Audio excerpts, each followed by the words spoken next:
Kuyaloywa emaphalaleni akudlalwa. Ngabona induze ilavuka umlilo kaMtshopane.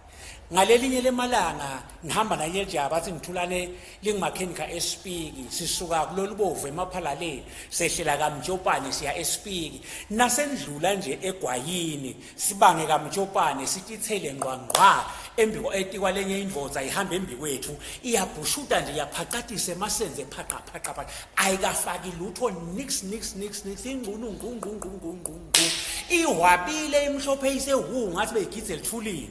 Awu ngalesikhathi le moto imsonzelela esikhundleni athi she aceke akhweshe la ndleleni ngoba uhamba esenta nalomgwaqo yena uvela dunuse athi ngalesikhathi adunusa kuthi phathi umlilo la ndunu sivike ke thine sigoqane avuka hambe siphinde lemoto la imsonzelela esikhundleni sabaleke yena uvela gobonzele kuthi lavu umlilo la nduze sivike thi wakwenda lokho emaphinze solokhu mane kulavu umlilo la nduze. Sasitwa ukuthi bese uyahluka uyaphambuka uthatha indlela leshona eMkhomazane emfuleni.